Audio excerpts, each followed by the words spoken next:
係各位網友，嗱呢條片係講乜嘢呢？其實我幾日前咧就講咗Cathie Wood 講幾個行業，嗱我就繼續 call 埋佢講嗰幾個行業。我唔係徹底同意佢㗎嚇，你哋大家要明白。但係咧佢呢一篇嘢咧，呢一篇分析文章咧，就係影響力好大嘅。你係要 take 佢嘅諗法 into consideration。我覺得佢太過樂觀嘅嚇。最後咧，每一隻咧我都會加以佢講嘅每一點啊，我都會加以評估嘅。呢個就係好啦。嗱，今日開始啊，大家知道啦，平到你唔信㗎嚇。我19幾年咧先有一次呢一個係陰陽曆同日生日，所以咧呢次咧係盛大慶祝。我俾一頁大家睇下，唔好嘥大家時間。呢個就係呢個犀利啦！呢隻 MNN 打破晒所有紀錄，超特價賣俾大家376蚊 NMN。如果你買開其他嘢嚟換咧，276蚊添。呢一隻呢個 MMN 57600，每粒400 mg 有白藜蘆醇同埋白藜薈醇同埋呢一個 TMG 嘅2176，你未聽過咁平嘅。維生素76蚊冇咁平嘅，冚唪唥一係咧就用76蚊收尾，就因為慶祝我76歲啦。一係咧就係76折嘅。呢一隻係乳香膠益生菌，乳香係好名貴嘅嘢嚟嘅，500幾蚊，376蚊。呢一個護肝素，大家買慣嘅368蚊，你有冇買過176蚊嘅？護眼素368蚊，176蚊，176蚊，76蚊，376蚊，平晒啲 supplement 係。Cathie Wood 繼續講嘅嘢，首先要講 Tesla 2600蚊，佢嘅論點係點咧？呢個將會2600蚊，咁啊發達啦 ！Tesla 2600蚊，而家320蚊，仲有8倍嚇。嗱，我睇佢嘅 argument 嚇。Tesla 多年來累積咗10億級嘅道路真實駕駛數據，因為咧就係呢個我同意嘅。Tesla 咧就係佢一開頭就諗呢樣嘢，所以佢嘅 hardware free、hardware for 嗰啲車都係有呢8個 sensor。呢8個 sensor 咧就一路閲讀嗰啲人嘅駕駛習慣同路面習慣，所以佢係有好多呢個我叫 proprietary data， 呢個係最值錢嘅嘢，因為咧呢個只係佢有嘅 data 就愛嚟訓練自動駕駛，遠勝於競爭對手嘅100萬級。佢呢個咧係指呢一個 Waymo 啦，當然係形成高門檻嘅資料護城河。呢個係一個好犀利嘅護城河，冇辦法跨越嘅。你今日有冇人可以叫所有車裝呢啲 sensor 呢？你今日開始累積呢，你有排都去唔到 Tesla 嗰個500-600萬架車喺街度嗰個 scale。同埋咧 Tesla 咧係唯一採取由 sensor 到車，你 sensor 到個車，然後仲有車輛調動，即係咧佢係自己有一套 app 嚟到分配嗰啲車輛。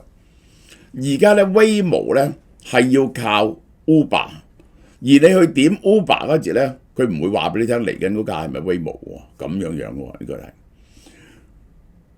Tesla 係由呢個零件開始自己設計感應器，然後成架車嘅晶片，然後電池、架車、自動駕駛同埋呢個車輛調動都係一手掌控嘅，唔使同他方協作，因此好快可以更新迭代同佈置 Robotaxi。嗱，呢個係真嘅。乜嘢能夠令到呢個 Tesla 唔能夠快速地擴展 Robotaxi 呢？第一就係嗰個安全啊，仲要累積一部分時間嚟證明佢嘅安全先可以擴大。第二主要嘅就 regulatory， 即係呢個係規範呢個無論係州政府或者國政府，而家 full self driving 啊，呢個係 supervise 啊，仲唔可以喺歐洲行嘅而家啊？喺中國可以行，但係中國啲數據咧又唔可以拎去海外 training 喎，海外啲晶片又入唔到去喎。呢啲咧全部都係問題。行得最前嘅咧就係美國加拿大㗎啦，呢個就係。但係咧係唔係可以放開嗱？佢由 supervise 變咗 unsupervise 咧，係要過一個要證明到嗰個安全啊，因為咧你 supervise 嗰陣時咧嗰個責任係喺揸車嗰人，到咗 unsupervise 嗰陣時咧個責任咧就喺嗰架車嗰度啊，有咩事咧就會俾人告到阿媽都唔認得㗎。但係我都話啦，呢個達到歷史性時刻啊，就係 Tesla 嘅車咧自動駛去你屋企嗰度交車俾你，呢個已經係 fully unsupervised driving。Tesla assume 咗個責任。里程介入次數呢個就叫做 miles per intervention 啊，嗱係咁樣嘅，即係咧你架車係supervise 嗰陣時咧，嗰個車嘅出咗事故嘅責任咧就喺個揸車個人。如果 unsupervise 咧個責任咧就喺嗰架車度咯，喺個系統嗰度咯。咁呢一個咧係一個重大嘅里程碑嚟嘅。最近咧就 Tesla 咧個車咧由車廠喺 Austin 車廠咧直接揸去嗰啲人嘅屋企。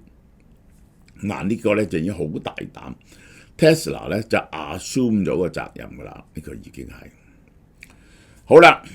嗱幾時其實衡量自動駕駛可唔可行咧？最重要就係有幾耐嗰個喺 supervise 嘅情況之下咧，嗰條友需要干預，因為如果佢唔干預咧就有危險。每年有幾多次可能會有危險咧？呢個係即係可能有 critical 嘅危險。而結果爭啲撞或者撞，咁然後架車咧就有第二套系統啦。如果一撞嗰時，佢會點樣處理架車嘅安全？變咗係氣囊啊呢啲咁樣嘅嘢，幾耐撞一次咧 ？Tesla 估計喺普通人需要 FSD 模式下接觸方向盤之前咧，佢普通係1萬里啊！嗱，我解釋俾大家聽，相當於1年人類駕駛嘅里程，普通人揸車揸1萬里嘅啫，呢個就一揸30里。佢咁嘅 Tesla 咧，就係早一輪咧，就係佢個干預次數咧就係1000幾嘅，係1000幾嘅。咁而家咧可能咧已經因為咧 Waymo 係1萬幾啊，我剛啱睇過 Waymo 嘅事故率啊，係比人咧係少咗90%嘅，係死咗1次人啫。Waymo 咁耐。就唔關佢事喎，係架 Tesla 有條友黐咗線撞落撞落一系列車度，包括埋 Waymo 撞死咗 Waymo 嗰個人。咁其他咧就比較傷重嘅咧有幾次 Waymo， 佢係1000幾架車駛咗成年嚇，喺呢個 level 駛咗成年，每一架車都會有意外㗎啦，係咪？任何人揸嘅車都會有意外嘅。順便我講講呢個咧非常離譜啊！香港一年咧係因為交通意外死嘅人咧唔夠100，台灣咧係3000。好啦，2025年下半年咧，人個干預間隔係70萬里，去到70萬里咧係完全唔使理啊！呢個就係因為乜嘢車都會有意外。呢個 Cathie Wood 咧就估計啊，未到呢個里程碑之前咧，仲要有遠端操縱員去監視架車啊！咁呢個咧就係會令嗰個成本係貴咗嘅，同埋咧個 geofence 咧唔可以全部放開嘅。垂直整合優勢 ，Tesla 由感測器、AI 晶片、車輛製造、後端車輛調動，冇晒呢啲協作。所以佢係好平嘅 ，cost per mile 啊！如果係 Cybercab 啊，係2毫子嘅啫，2毫子。而家咧1里咧，如果你係 Uber 嗰啲咧係2-3蚊嘅，佢係2毫子嘅啫。因為絕大部分嘅成本咧喺乜嘢度咧？喺個司機度，咁就係電動車，尤其是咧有錢又冇啦，維修保養費又好平啦，叉電啦，有咩成本啊？架車有咩成本啊？所以咧佢架車係平啊。呢一個 Waymo 咧係冇得競爭嘅，因為 Waymo 架車咧係百幾萬嘅，而家百幾萬。呢一個邊個架車20萬咯，你個 Tesla 就係20-30萬咯，Waymo 係百幾萬咯。而且咧 Waymo 咧每架車後邊仲有2-3個人喺度嘅，呢個係個人工咧就好貴嘅，呢個就係嚇。所以 Waymo 咧個車費咧係比的士貴，而呢個邊個咧就平好多嘅。佢每而家喺 Austin 咧每次收4個幾，擴大咗 area 咧就你點搭都係收你6蚊美金，即係50蚊去任何一點。估計2030年可以達到34萬億嚇，呢個佢樂觀嘅，我唔相信有34萬億嘅。我估計如果有呢個5萬億都好犀利咯，5萬億都好犀利。因為嗰個監管啊係唔會放過你嘅，嗰啲人好小心嘅，嗰啲人好保守嘅，呢個係好啦。機器人啊，自動化對生產力嘅影響改變咗行業，專用機械人就減少咗任務所需要嘅時間啊。嗱，呢個就 before 呢一個 washing machine 去咗 washing machine 減咗87%。Before assembly line 去整架車 ，after assembly line 呢個 Henry Ford 發明咗呢個 assembly line 流水作業啊，咁已經咁咯，由咁變咗咁，咁變咗咁，其實呢個變咗呢個喎，佢再縮喎，呢個變咗呢個喎，有咗呢一個嗰啲機械人。嗰啲機械人咧專幫你去執嘢嘅，亞馬遜咁樣已經慳咗個時間，慳咗咁。個通用機械人咧係代表着26萬億美金嘅全球收入機會，即係我應該咁講啦，呢個係代表咗 manufacturing 入邊嚇，manufacturing 入邊，你全部嘅人工如果由機械人取代晒。全球嗰個 GDP 咧係百幾萬億，係60-70萬億㗎，即係如果全部取代晒60-70萬億嘅。好啦，當人形機械人嘅成本降到16,000蚊嗰時咧，5% 嘅生產力提升，就可以喺淨現值贏過人力成本1.6萬蚊嗰陣時。佢就會平過人啦，10萬蚊。即係我咁樣計一次俾大家，你睇就明。如果我有個機械人喺屋企，就識得幫我呢個洗衫、執嘢，其實3樣功能嘅啫嘛。洗衫、執嘢、清潔同埋煮飯，屋企就呢幾樣功能咯。咁佢值幾多錢咧？咁如果我請個工人咧，就係8個鐘頭，咁佢而家係大約港幣萬零蚊啦，你當港幣萬零蚊啦。喺香港請賓妹咁樣前人後7-8千蚊啦。咁7-8千蚊啦，一年就10萬蚊。個機械人咧1.6萬蚊咧就10萬蚊。叉電咧就好 minimal 嘅。個機械人如果用5年嗰陣時，你梗係好着數啦，係咪啊？5年10萬蚊，一年1個月咪千幾蚊，冇乜維修保養喎。呢啲嘢係用少少電嘅啫，咁你係咪好平啊？呢個係好啦。嗱，首先製造業自動化，機械人要嚟做咩呢？精密組裝而家做唔到嘅，瑕疵檢測，睇下嗰樣嘢有冇壞到啊！嗰啲生產線成日有坐喺度睇啲顏色有冇啲唔同，剔翻出嚟。物流分揀開啲物流，呢個係配送物流，包括機場同埋電商同埋呢個速遞。驅動機械人臂同視覺演算法嘅結合，呢一個係要有機械人臂同埋去演算嘅方法。嗱呢一個呢，而家呢就好多呢用大型工業機械人嚟去做嘅協作型機械臂同自動引導車，有機械臂執嘢，有車嚟，可以提升20至40嘅簡轉效果，縮單訂單嘅交付周期，電商交貨快好多。醫療同服務啦，係手術協助手臂用呢個機械人施手術。我真係都會同大家講呢個問題。病咗之後呢，唔喐得，搬運嗰啲人上床落床去呢一個輪椅，老人看護輔助機械器，我老人家沖涼係咪啊？去廁所呢啲最容易跌親嘅，然後仲要餵佢食嘢，準時食藥，扶佢起身運動，等啲肌肉唔好腐爛。喂，呢啲冚唪唥都需要機械人。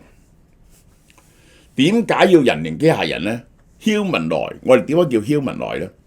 呢個就係呢一個係 Optimus 啊，呢個 Optimus Figure A1 啊，個點解要機械人呢？因為我哋呢個世界係用咗幾千年啊，即係用咗或者呢幾百年啦，都係為咗適應人嘅。舉個例，嗰啲台嘅高度係咪一個人嘅最高嘅高度係最啱攞嘢㗎？呢個係以物件嘅擺上落樓梯都係為咗兩腳嘅人可以用。成個世界我哋製造出嚟嘅環境係適合人嘅，所以一個似人嘅機械人係最容易 fit 入去呢個世界度做所有嘅功能。人形機械人可以推廣嘅，譬如巴士那可以擰緊啲螺母，但係佢唔可以做第二啲嘢喎。人手呢，我哋設計嚟呢係攞做任何嘢都得，因為愛嚟揼骨又得，愛嚟攞嘢得，因為個世界就係放我哋隻手嘅，呢個係。所以將人類嘅構建，即係個門口嘅大細啊，都係個人，即係可能有級樓梯，佢唔係行碌噶嘛，行腳噶嘛，因為我哋人係咁噶嘛。好啦，而家嘅製造業機械人呢，係已經有咗幾十年，係日本領先嘅。2024年全球工業機械人540億美金，2022至2024年呢，複式增長率16點幾，呢個係全球嘅工業用嘅機械人。但係工業用嘅機械人呢，就係呢，你唔可以改變佢嘅用途，係可以改少少，唔可以改好多嘅喎。個機械人係個機械臂嚟嘅，嗰啲係 reprogrammable 嘅 automatic machine， 其實就係呢個就係所謂嘅機械臂就係咁樣。咁但係咧，你 reprogram 一次咧，你成條生產線要改喎。如果你用擬人嘅生產線咧，你叫佢改，佢咪立即改咯，係咪？投入成本回報週期，單機成本由幾十萬美金，呢個波士頓咧仲係幾十萬美金啊，降到幾萬蚊美金但係安裝調試人員培訓訓練仲係最大嘅問題，好啦，嗱我講佢呢個咧係講 Intuitive Surgical 呢隻嘢咧，我係監視中，我同大家講過好多次。佢做嗰部機咧就叫 Da Vinci， 而家咧佢佔咗世界市場60% 嘅。全球安機量由2016年嘅713套到2024年嘅2100套，手術量成長，同一部機做多啲手術，平均每台機器2024年完成271例手術，少喎。如果你計咧一年52個禮拜5日嘅話咧，係260喎，仲有啲假期嘅，咁一日做一例到喎，佢仲有可以做多啲嘅。咁結果用咗 Da Vinci 機械人點呢？證明機械人輔助手術 Da Vinci 比起傳統嘅微創手術併發症減少咗 10%， 呢個好重要。而且咧，佢個失血少咗40%，出院快咗1日。呢個就係用機械人，明明係好多，但點解唔用起機械人呢？嗰啲人要訓練嘅，外科醫師用要60個80個鐘頭訓練，佢哋太忙冇時間訓練，護士團隊又要訓練嘅。咁但係如果只要訓練多呢，個機械用多啲，其實咧係着數嘅。呢個用 DaVinci 咧係着數嘅，150萬美金一部。但係咧你要幫佢即係好似剃鬚機同埋刀片一樣，你要幫佢買好多耗材喎。呢個係10小時乘5日除年啊，仲可以多3-4成，即係做500個手術嘅。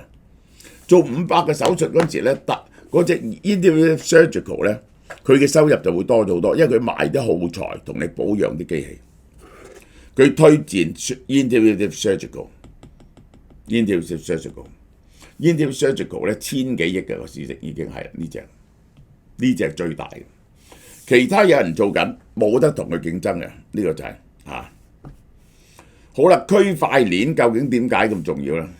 區塊鏈2024年啊，估值312億美金，預計2023年啊個估值係1400億美金，年複合增長率30%。嗱，呢個唔係講嗰個貨幣嘅價值啊。Bitcoin 超突破咗12萬啊！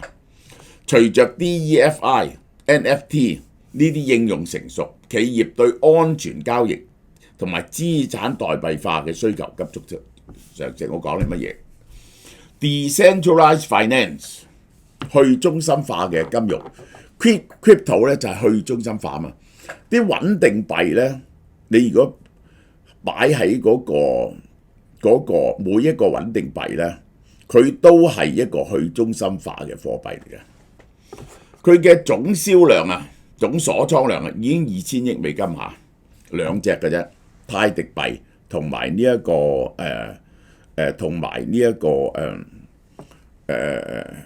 泰迪幣同埋嗰隻呢一個係講到後邊唔記得咗呢個 Circle 嗰隻係啊，嗰兩隻佔咗大部分。未來3年咧，我有40%以上嘅增幅。點解要用呢啲穩定幣呢？佢係削減咗跨境嘅成本。嗱，佢咧可以愛嚟買虛擬貨幣啦，佢可以愛嚟買做 smart contract 嘅活動啦，佢亦都可以嚟到跨境支付，係唔使俾個差價嘅。呢個好緊要。你用外匯咧就有個差價，亦都有手續費，亦都慢。穩定幣市值逾1500億，扮演數位經濟嘅主要流動性基礎。佢同埋 CBDC 有競爭有合作。琴日美國通過咗個法例管呢個比特幣，令到咧就 Circle 穩定幣令到 Circle 大升啊！因為咧佢減少咗中央行嘅數位貨幣 CBDC 即係乜嘢？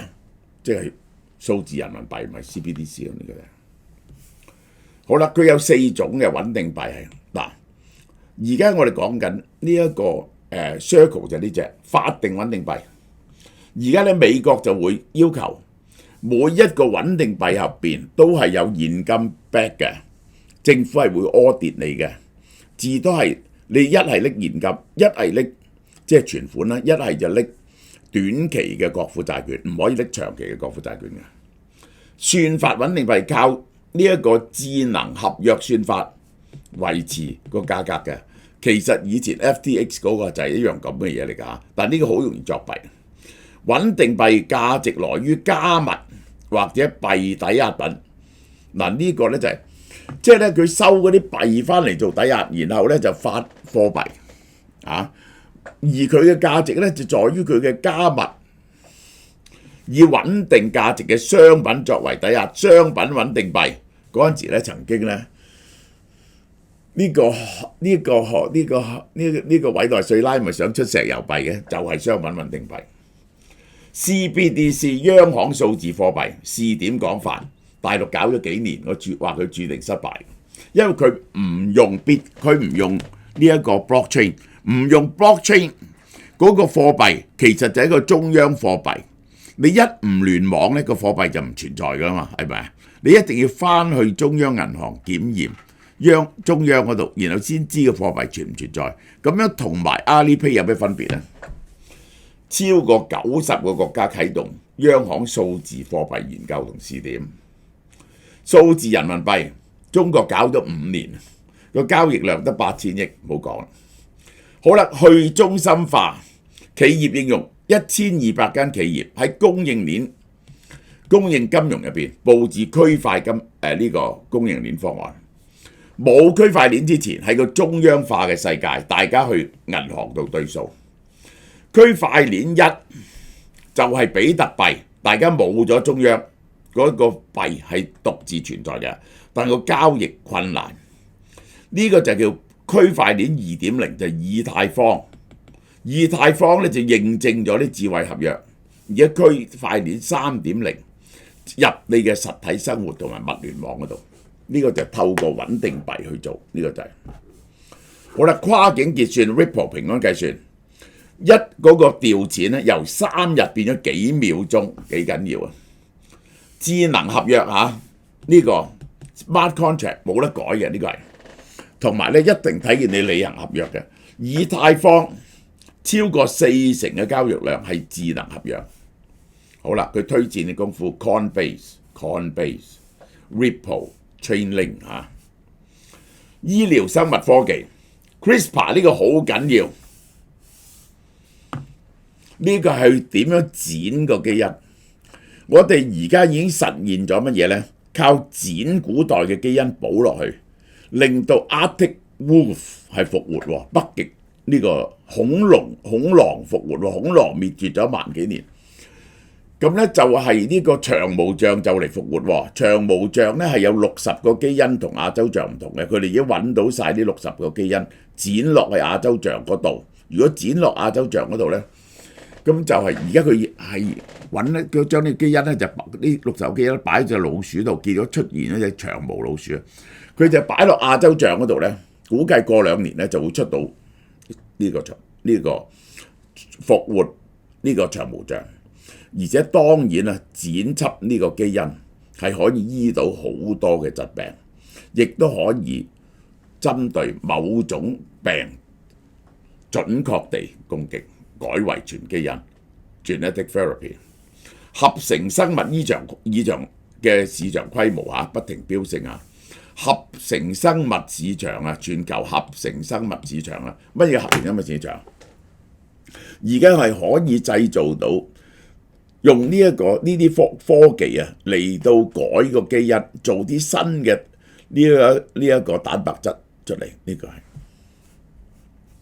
好啦。新藥開發週期間斷，對人嘅生命好緊要。呢個 AI 輔助將研發週期由10幾年降到5年，呢個就係個批准活化呢啲 organic compound 先導藥物。候選藥物臨床實驗，新藥准許 FDA 係需要咁耐，成功率一路少1/250，250%5去到呢度1/5，起碼淨係去到呢度，使3000萬、9000萬、2億美金，淨係呢個 process 啫，使咗3億幾美金，而家咧係短咗5年，呢個就係 mRNA。市場規模超過60億 mRNA 大家知道乜嘢呢？ Messenger RNA 呢個就係用咗喺 Covid 嘅疫苗度咧，而家愛嚟 mRNA 愛嚟做 cancer 嘅，呢個就嚟有藥出呢個基因測試成本講你都唔信，由2007年100萬美金，2024年600蚊美金，跌咗99.94%。我最記得2000幾年嗰陣係全世界之力先至閲讀咗人類嘅基因，將人類嘅基因閲讀晒，揾到晒4萬幾個呢個基因出嚟。而家使咗10億美金嗰陣時，而家幾千蚊就得㗎，1-2日就得。個性化醫療2030年達到1200億，即係咧每個病都係完全係針對你嘅基因嚟到醫治嘅，就唔係而家咧普遍乜嘢藥都係乜嘢。藥物咧、醫療咧唔係一個 exact science，因為咧佢唔係單一原因嘅，即係你究竟咳，你係幾樣嘢造成啊嘛，個個都唔同啊嘛。就可以每個人出一隻藥俾你，呢個就叫個人化治療，針對你嘅基因嘅標靶治療，呢個精準治療、藥理治療、疾病修復治療、分層治療、個人化治療，睇晒你每一個病係點樣，每一部分點樣組成嘅，然後針對譬如你咳係肺啊、氣管，每樣有少少喎，係幫你做一隻藥，然後幫你做基因修復。